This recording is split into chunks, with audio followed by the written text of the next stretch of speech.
I'd like to remind everyone before we have the invocation that if you want to speak tonight, you need to sign up. Did you see one of the policemen? It's on the... It's over there. Just sign it. Okay. All right. If you would please stand with us as Reverend David Frank does the invocation. Let's pray together. Heavenly Father, we bow before you, recognizing the many blessings that have been given to us in so many ways. And in this place, Lord, we recognize, especially after this week, the freedom that has been bestowed on us, fought for by folks who have served well, men and women who have placed themselves in harm's way, and also in times of peace who have stood guard. And we give you thanks for them, and we ask your prayers, Lord, over those who not only lead us, but also those who serve in harm's way, in the military in so many ways, those who are away from families, that you would bless them and return them home safely.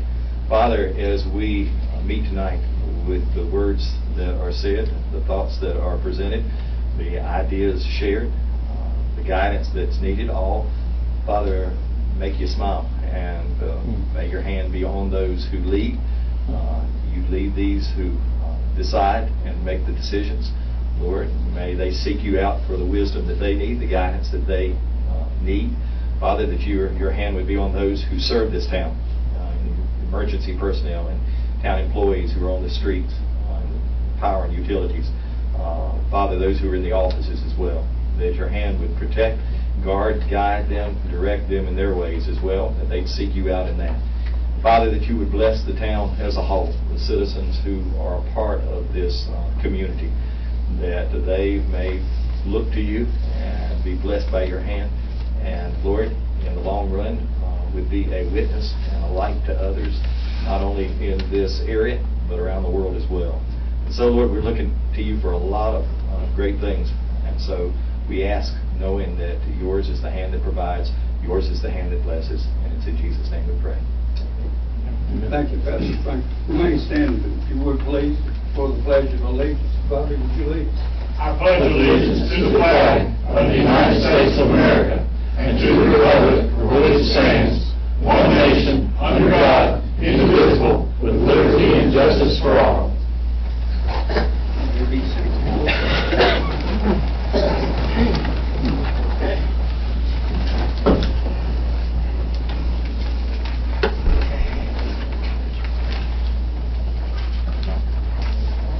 Okay, next on the order of business is agenda.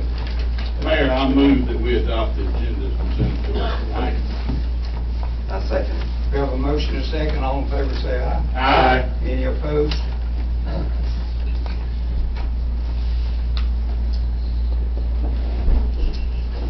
Okay. I move that we adopt the minutes from the May 29th, 2019 special meeting, the June 3rd, 2019 regular meeting, and the June 24th, 2019 special meeting. Second. All in favor say aye. Aye.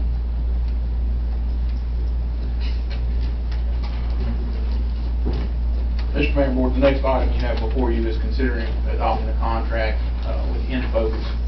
Infocus is a organization based out of Annapolis, and they provide supplemental assistance to municipalities in several areas: planning, zoning, code enforcement, and GIS mapping type operation. The contract is not a fixed dollar contract for a fixed amount of work. It's an hourly contract. It's a renewal of a contract that's already existing. And essentially what it is if Brandon gets inundated with more things than he can handle, which can happen if you have a big development coming in needing a lot of stuff quickly, like happened with the Oaks and like we're projecting to happen at Irish Creek. It provides him some backup, and it's just a lot more efficient than having a full-time second position or something like that. There were funds included for this contract in the budget, and it's just renewing services that already exist. But the best thing about it, like I said, is it's an hourly thing, so we're not paying a retainer. We just pay for what services we actually use. Clarification. Yes, sir. Page 3 of 5, 9A.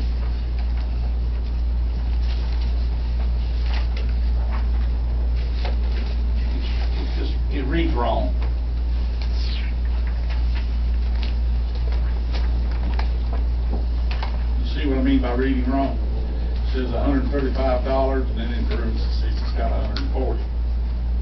Which one is it?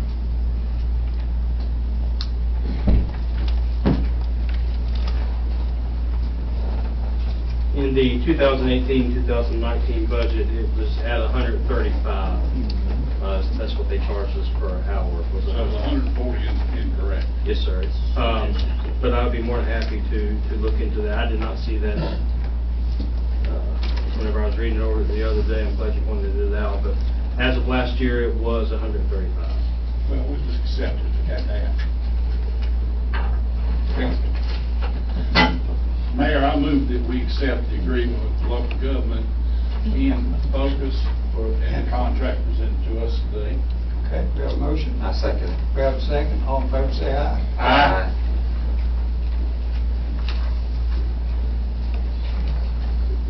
The next matter you have before you is consider temporarily closing streets as requested by Landis Baptist Church.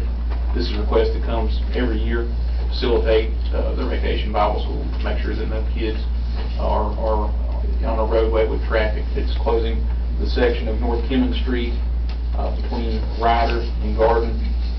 It would be closed today through July the 12th from 5:30 p.m. to 9 p.m. daily. Mayor, I move that we accept this letter and close the streets on North Kimmon Streets directly in front of the Landis Baptist Church for July the 8th to the 12th from 5:30 to 9 p.m. each day. Second. Motion and a second. All in favor, say aye. Aye.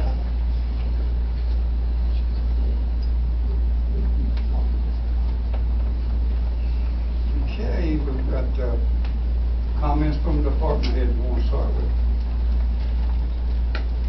I have no comments other than a reminder that every Tuesday we're having a farmers market on Rod Street. In case citizens aren't aware of that, every Tuesday.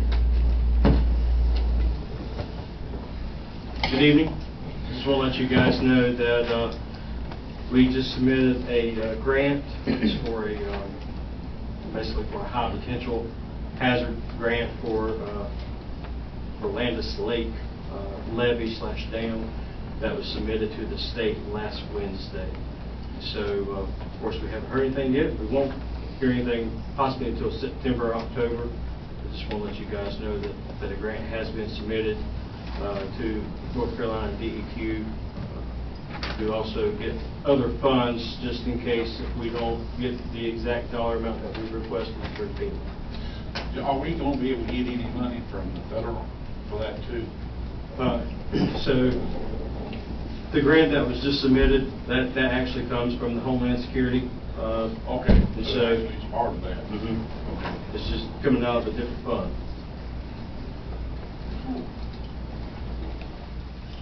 I don't have it. Okay. I have nothing. Okay, you don't have anything? No, sir. So it's my turn. Just a question for you guys. I know here lately I've gotten some questions from a couple citizens, seen some stuff on Facebook, people commenting here and there, but I'm not sure exactly what's going on. Y'all may have received much calls about this, but as far as Waste Pro having picked up trash cans, I know I've seen some people have said their only trash can they have has been taken. Some people saying their recycling bin's been taken, or if they had one or two or extra like that. Is that something that the town needs to contact Waste Pro about? Should the citizens reach out, or should any of the board members call Waste Pro of those issues? Or That's something that's we've received quite a few calls about. Basically, the ball got dropped between Waste Pro and the subcontractor that they hired to pick the cans up. So the subcontractor left cans that should have been picked up and took a whole lot of cans that should have never been taken.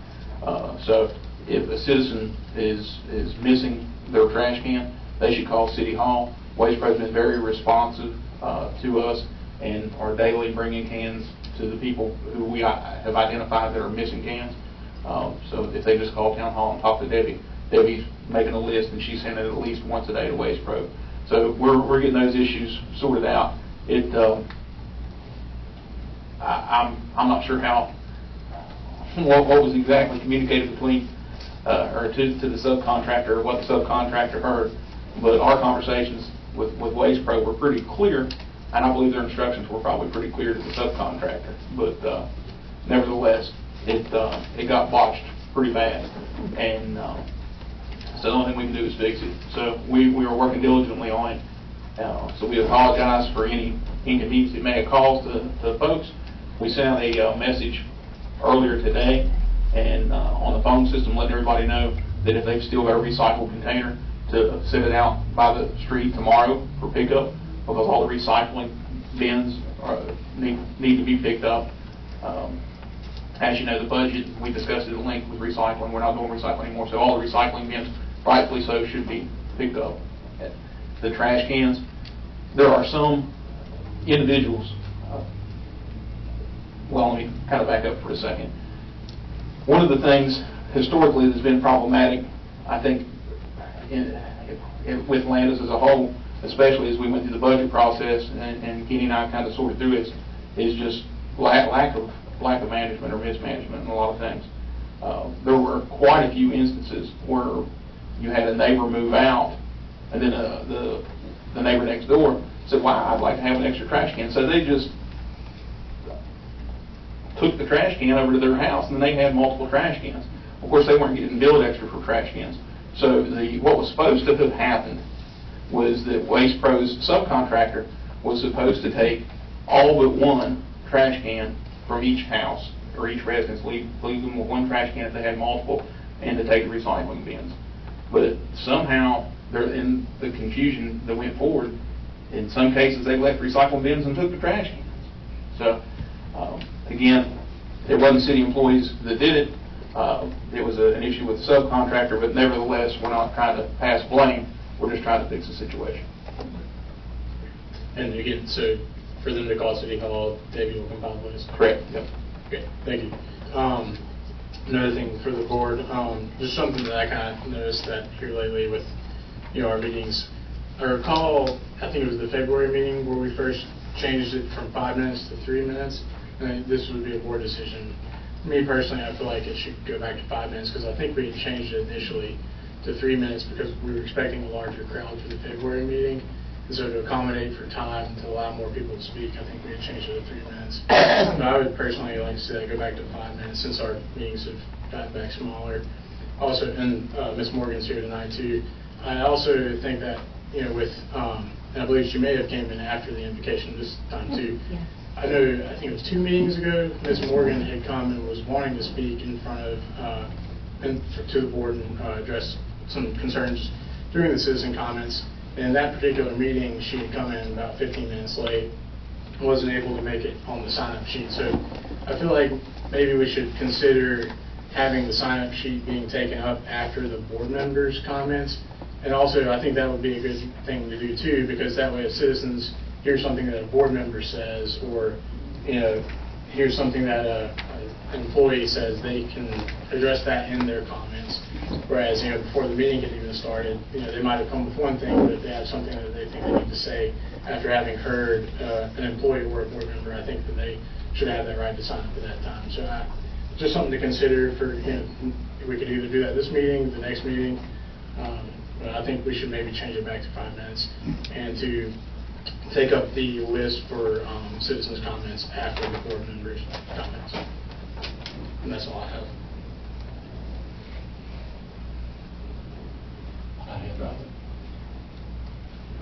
Well, I'll do one thing. A lot of people call me when the fireworks was going off the other night. I'd like to remind everybody, state law is 10 feet, not 110 feet, but 10 feet. And this one particular cul-de-sac out there in town, I went down there and it was a mess in the street. After the next morning, they cleaned it up. Everybody needs to remind everybody it's 10 feet, not 110 feet. A lot of people was distressed. They thought there was going to be grass fires in their yard, the roof might catch on fire. A lot of people ain't used to stuff like that going on. It's got kind of out of hand, I think, in the past few years. I guess people got more money, they got sense, they're going out and buying this high-priced fireworks. That's all I have. That all you got?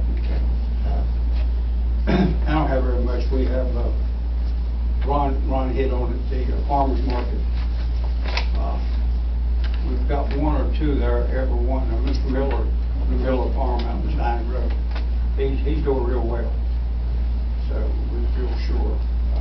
Jessica's still getting in touch with some other vendors, and they're working on trying to get maybe 4 or 5 in there, at least for the season next year, when people will be a little bit more used to it.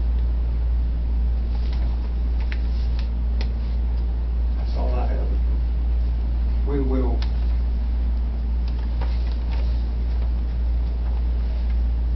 Next, citizens' comments. Yes, Mr. Mayor, the first name on the list is Mr. Mark Connell.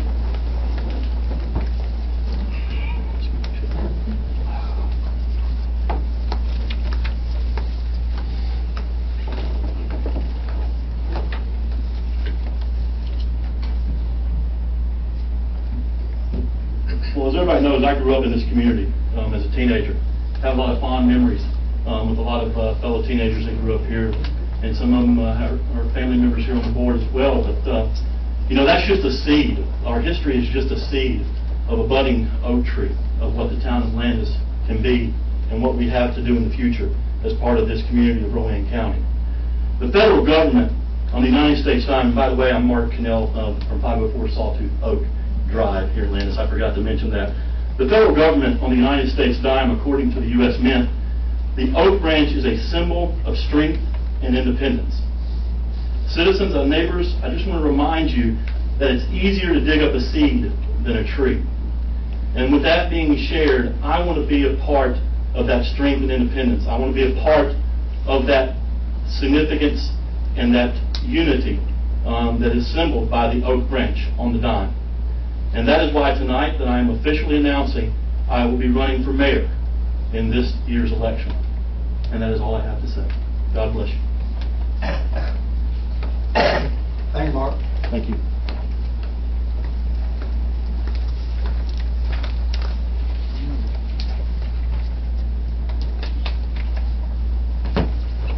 Ms. Katie Sells.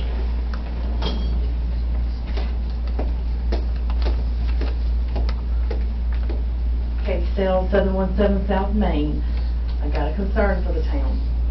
Today, we only had one fireman working. I know what you're getting ready to say. Ron's in town and Ron can respond to the call. We're not paying for that. We're paying for 2 firemen to be on duty. Mike, you told us in the meeting when they cut firemen's position, we would never be in this predicament. Never. We didn't cut any fire positions. Several years ago, you told me that. Well, look where we're at today. One fireman working. Citizens, they let us down again.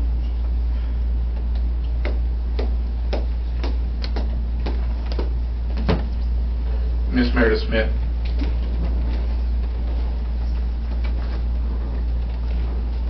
Meredith Smith, 401 West Hook Street.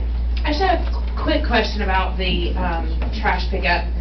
So I have 2 cans, and today they emptied 1 can and left the other can. I have 3 bills that I pay for.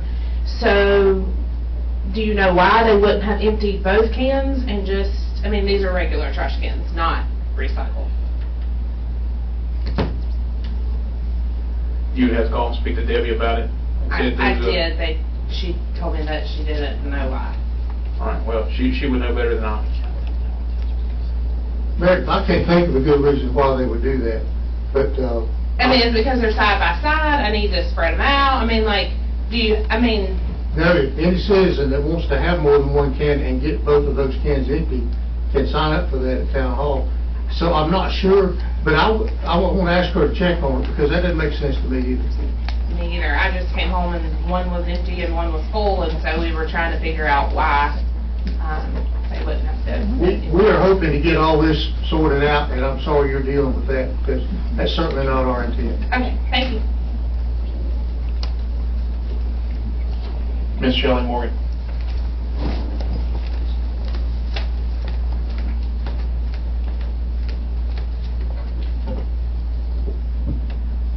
Good evening, Shelley Morgan, 812 Georgia Oak. So my questions from last week were about the park that is being planned for up in, and I can't remember the name of it, I'm just curious about how the committee members or the people, the folks that are serving on the committee that are making the decisions about the park, how they were chosen.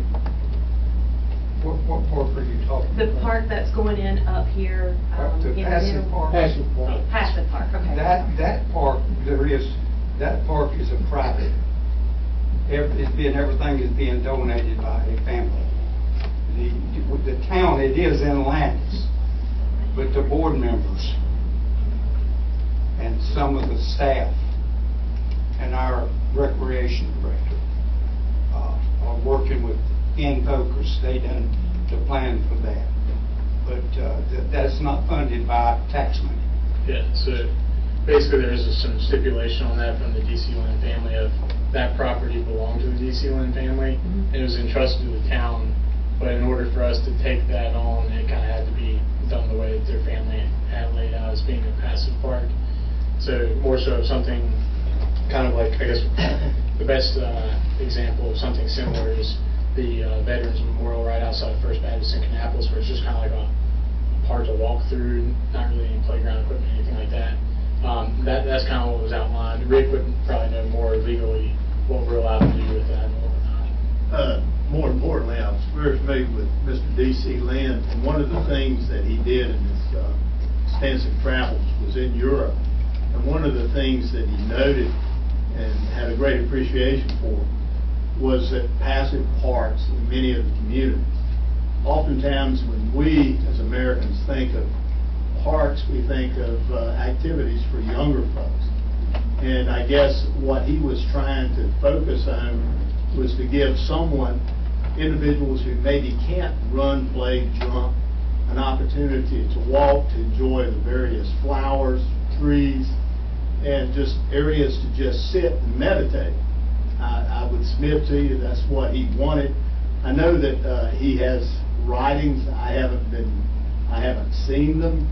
I understand the family has them, and they have some vision as to what they would like that park to look like. I know that if they donated a considerable amount of land to the town of Landis, that land is to be sold. That money is to be spent specifically for the development of that park. The park also provided an opportunity for the town to move some buildings, some historical buildings that were positioned in the railroad right-of-way, and that instead of demolishing those buildings, they were able to put them over there and salvage or save them. That's how the park came to be. So the plans have already been predetermined by the family as far Yes, as ma'am. what's going into them? I think there are stipulations, maybe the plans, there was a specific purpose as to what that park was supposed to be. Mr. Lynn owned all that land. He also owned the old Landis hardware store that was there. All that property was donated by the family to the town. Property is being sold in order to generate the funds. I can assure you that the one thing that Mr. Lynn didn't want was he did not want the town of Landis to be burdened in any way to fulfill what he saw as this park. That was to be funded strictly by the Lynn family and the contributions they were making in this community. Okay. So when the survey came out about the recreations, what was that intended for? The recreation survey, that's not in any relation to this park, the passive park? Yeah. No, ma'am. No. That was not for that. That was just a survey because we've been wanting for about 3 years to build a playground park for children. And we're just kind of getting some ideas from them. One of the things that we're required to do anytime we do apply for state grant money to develop any type of recreation area is to do a survey more or less like that, to get input back from the community on the features they would like to see and what they're most interested in and whatnot. So that was a condition of a grant application for a recreational grant. And one of the things you'll see in the application of any funds from state and federal government you have to have a process, an ongoing process, where you're getting input from community members as to what they would like to see. And any sort of long-term planning is what that objective is. Now, when you're talking about the passive park, although in your mind you may think of it as the same thing, actually it's not. The passive park is clearly a public park for a public purpose, but through private donations. Okay. I do have a question about the pool membership. Was there any consideration made for a lesser amount for the membership this summer, because the kids are only out of school for like 8 weeks instead of a typical 10 and a half in Rowan County? We discuss that, but we do that contract a year ahead of time, and that's something, next summer, the summer will be longer. It always, when the school system shortens one summer vacation, the next one is longer, and that resulted from a calendar change that the school system did. Right. So we talked about it. Again, the contract has already been set. Now, Ron, correct me if I'm wrong on any of this. Contract had already been set. We're looking at some things for next year. That's certainly something we could look at, but the burden next year is going to be that we charge more because they'll have a couple extra weeks in the summer. And I'm not really wanting to do that either. So my bet would be that the town would probably leave that alone. But the shorter calendar was a school system decision that we can't control. Sure. And the other thing, you can't really open that pool too early because it's too cold. So Memorial Day is about the earliest you can reliably open it. Unfortunately for the kids and teachers, the school starts back early this year. So too late to go back and do anything about this year's contract, but that's something we can certainly talk about when we look at next year's. I was just wondering, since they weren't going to be lifeguarding for that length of Right. time, I mean, if you're still paying the same amount of money. Right. Now, if I misspoke, correct me on that, Ron. Actually, Jessica talked to me today, and we did have an informal meeting on that, because the swim club did contact her of how we want to coordinate for that extra 2 weeks. So You're talking about for next summer? For this summer. For this summer? Yes. Okay. Well, evidently, there's some ongoing discussions, but I don't know that it's going to change the membership cost at this point in the season. Well, sure, yeah. But that's I just a good was wondering question. if you had thought about it, or... That has been discussed, and that is a good question. I'm glad you asked it, because we don't have any control over the school system calendar. Right. And that dictates a lot of what happens. Right. The last thing, if I have another minute. This is just about trash cans again, and I know it's probably a moot point, but what should the final trash can look like? Do we know that? Because I don't think anybody knows which one to actually put at the road to be picked up. I was told today, I was hauling around a trailer full of gray trash cans. I stopped them and asked them, where are you guys going? And they told me then they were instructed, the subcontractor, to get all the gray cans. Then I called the driver, and he said that we should eventually have all green cans. So the gray cans, they had run out of green cans to give to us in the past, and gave us cans from Belmont, I believe it was, on loan. And those cans were actually belonged to them, and then they would replace all those with green cans eventually. And your blues recycles are the ones that should be being picked up. Okay. So I guess this is probably specific to the Oaks, but part of our CCRs is that the cans are stored inside or behind the building, behind the residence. So how will they ever know which cans? I mean, do we put every can out that we have until we end up with a gray one? Yeah, they should. Agreement. Yeah, they should be picking them up. So if you've got more, unless you're paying for an extra can, Right. you should only end up with one. And if you keep putting it out there on your normal collection days, it should eventually get replaced with a green one. Okay. Because I know people are just, I mean, nobody knows, there's all colors everywhere, you know, in our development, gray included. So if they were picking up gray ones today, they didn't make it there, I don't know. Yeah, it's an ongoing process. Okay. I just was going to put something out, you should end up with a green one, and only green unless you're paying for two, a second or third. Yeah, and if they're paying for 2 or 3, then we end up with 2 or 3 green. Okay, they should. We hope. They should, yeah. Okay, all right, thank you. Mr. Mayor, that concludes citizens' comments.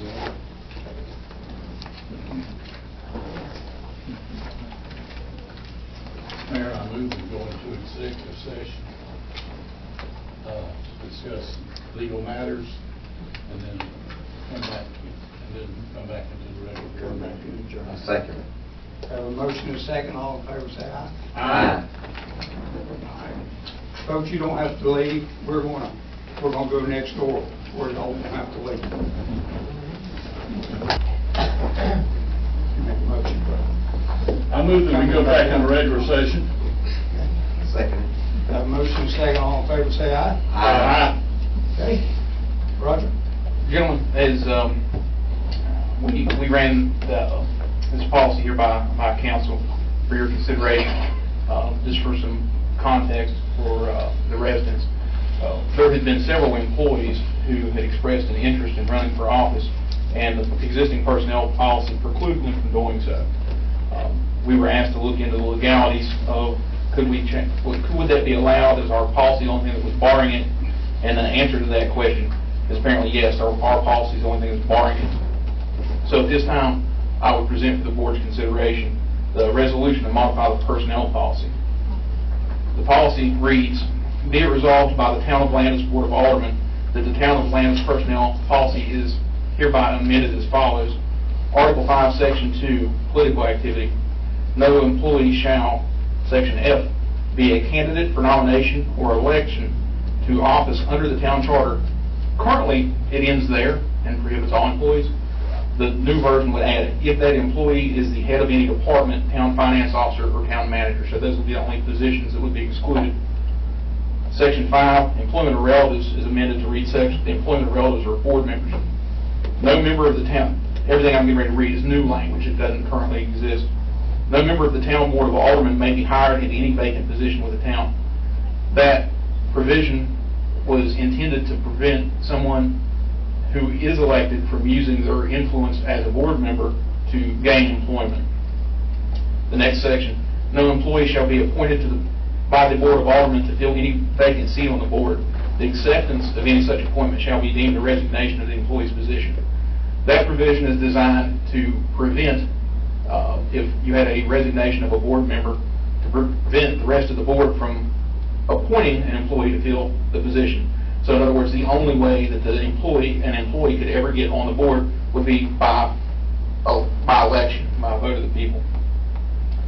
The next section, provided, however, that any employee who is elected by a vote of the people to the town board of aldermen may remain an employee, subject to the following conditions and limitations. A, that the member shall not assume the duties of head of any department during their term of office.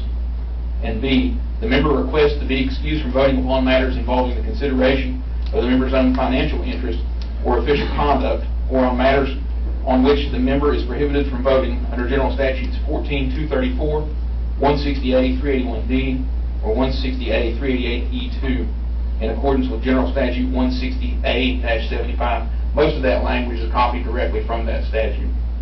The adoption of the annual town budget or amendments thereto are hereby declared not to be a matter involving a member's own financial interest or official conduct. These amendments are effective upon resolution or upon adoption of this resolution. That's the resolution amendment in its entirety.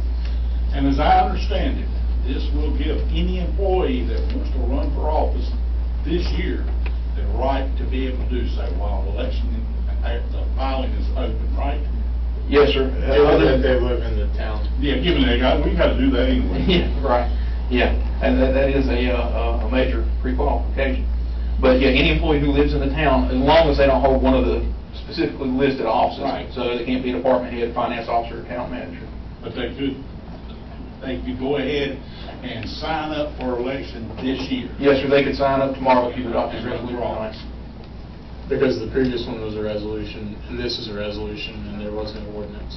Correct. Yeah, the personnel policy was adopted by resolution, so the proper thing for the board would be to adopt this, if they so choose, by resolution. I just got a message from Mr. Garber. He's out of town but watching my video, and he asked that I relay any messages that he sent me. And he just sent me one that says, I am against this change. Okay. Gentlemen, one of the things I wanted to point out, historically, we have very few town employees that actually live in Landis. And even fewer of those would want to run for the board. So it's a hypothetical kind of situation most election years. What this policy has done in the past is prohibit even part-time folks from running for office. And I feel like that has been a big burden to put on our part-time employees. We have a lot of firemen, police officers, public works, not as much with public works, but parks in particular. We have a lot of part-time folks. And if they get paid at all by the town, they are prohibited for running for town board. So I felt like that was an injustice. I do feel like it kind of makes town employees a second-class citizen. And after all, I think the people have to choose them first before the town chooses to hire them, but then the people would have to choose them and vote for them in order for them to be on the board. But a part-time person would no longer have to decide between being a fireman, for example, or running for town office. And I think that's an important distinction to make. I agree. And I hate the fact that we would treat our employees as second-class citizens. Well, the other way I'd encourage you to look at this is, right now, a town employee can run for any state or federal office for the appropriate district or appropriate position, and they can run for president of the United States, but they cannot run for town board until we change it. So that's another way to put that in perspective. That's good. Mayor, quick question. So we said that this came into effect in 2013 with the original resolution?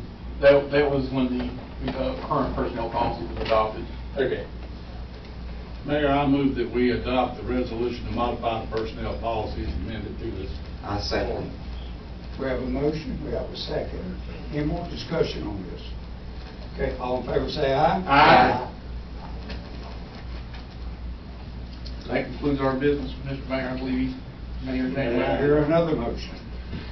I move we adjourn. I second. We have a second. All in favor say aye. Aye. Thank y'all for coming, appreciate it.